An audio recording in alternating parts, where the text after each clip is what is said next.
Alright, so it has been a while since I last posted a video. That's going to change today.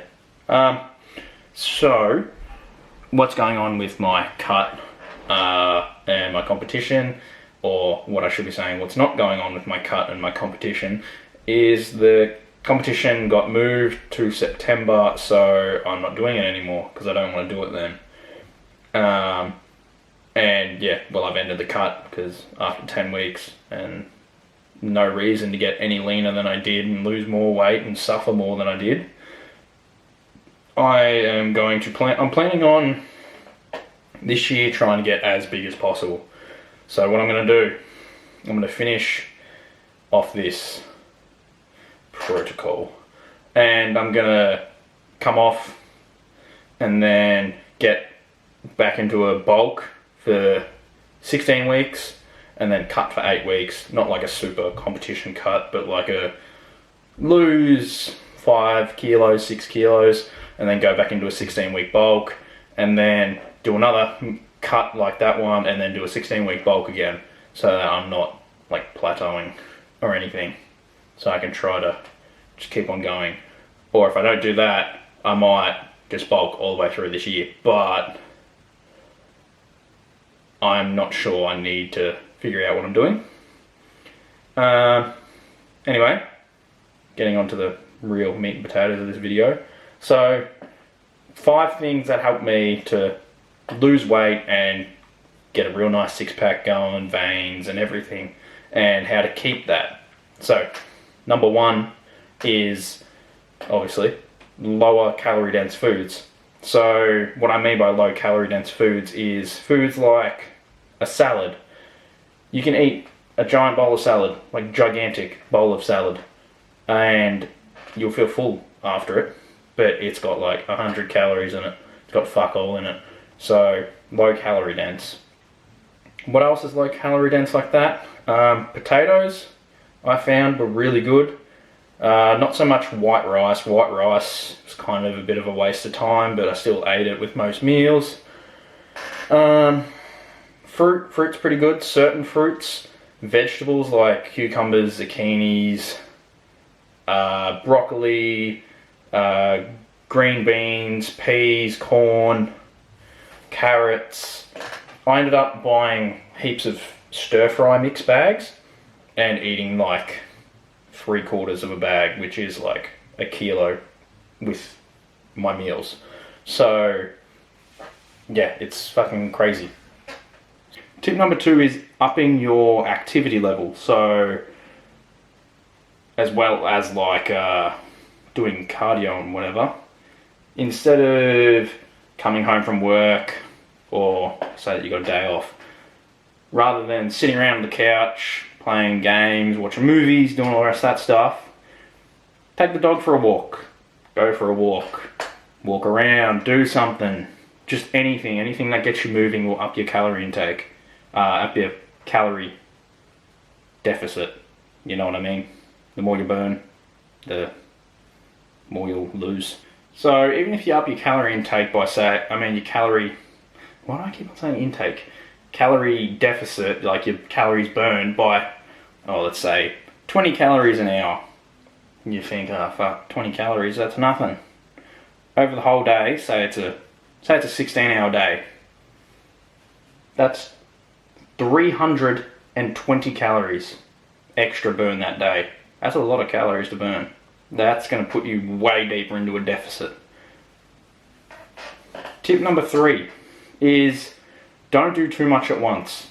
As in, like, don't start doing cardio, like an hour of cardio, upping your activity levels, take fat burners, and eating less all at once, because you're going to crash, you're going to burn out, your body's not used to it, and as well as it's going to suck.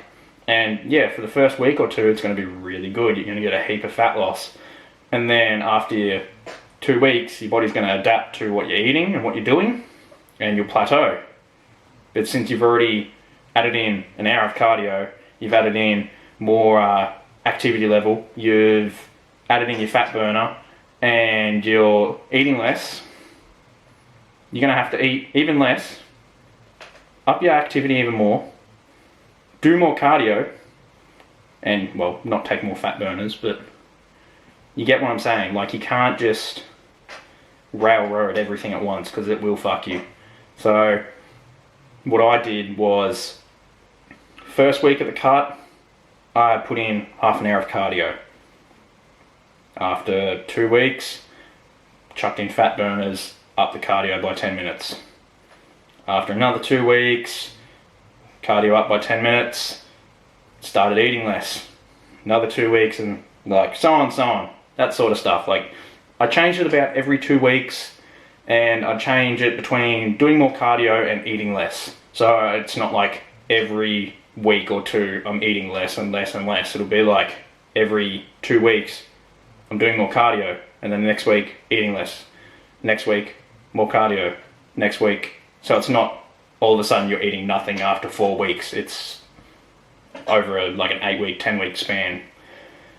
Tip number 4 is don't cut your calories like real hectic to begin with. So I started off my cut, I was eating 5,500 calories a day.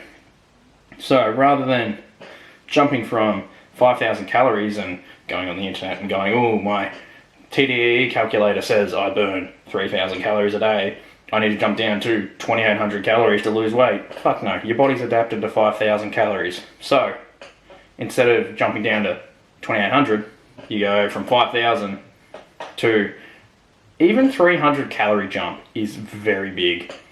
So jumping from 5,000 to 4,700, it's still a pretty big jump, but your body will lose weight because you're adapted to the 5,000. And then next week or two, jump down another 200 or 300. Next week or two, another 200 or 300. Don't cut them all out at once, because by the time you get to the end of your cut, if you cut them all out at once, by the end of your cut, you're going to be on like 1,800 calories, starving, hating life, wanting to quit the whole diet and cut. It's just not a good idea, and it's a shit way to do it. And that's why a lot of diets don't work, and that's why it's called crash dieting, because you crash yourself into a fucking wall. Tip number 5 is to learn to cook in like different ways, as in like, rather like, how do I explain this? So I would make pancakes on my cut, but except they'd be very low carb, very low fat, high protein, because they'd be a scoop of protein, a scoop or two of protein powder, mixed with egg whites, and you mix them together and put like baking powder, xanthan gum, and I forgot what else I put in there. I think vanilla extract or something. And mix that all together and cook it, and that's pancakes. And they were good. Very low calories though, pancakes, compared to normal pancakes, which I know a bottle, like a full bottle of pancakes, like a pancake mix that you get from the supermarket that you mix with the water and shit.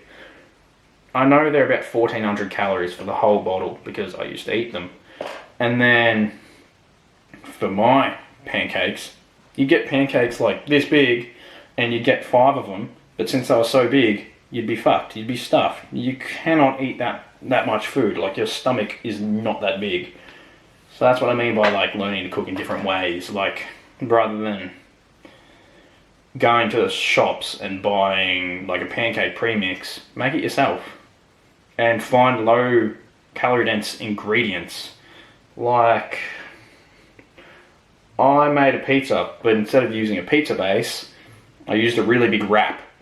And so rather than having like that thick of a pizza base, I had like wrap thickness, and it was really big and had like half the calories and half the carbs of what the pizza base had. And then I used low calorie pizza sauce and just used meats, light mozzarella cheese, like low fat mozzarella cheese, low fat pepperoni, that sort of stuff. And the pizza came out, it was like a huge big pizza, like big one, like this. And it was like a good 700 calories, 600, 700 calories. But except after that, after you eat that, you're stuffed. Like, you're full, very full. And as well as if you have a salad with it as well, you're going to be even more full. You're not going to want to eat for hours. And that's the way that you want to do it. You don't want to eat something and then it's gone out of your stomach in an hour or two, and then you're hungry again and you have to eat. You want it to be in there for hours and hours and as long as possible to keep you satiated for as long as possible. Alright guys, so that's the video for today. Don't forget to like and subscribe, and I'll see you guys in the next one.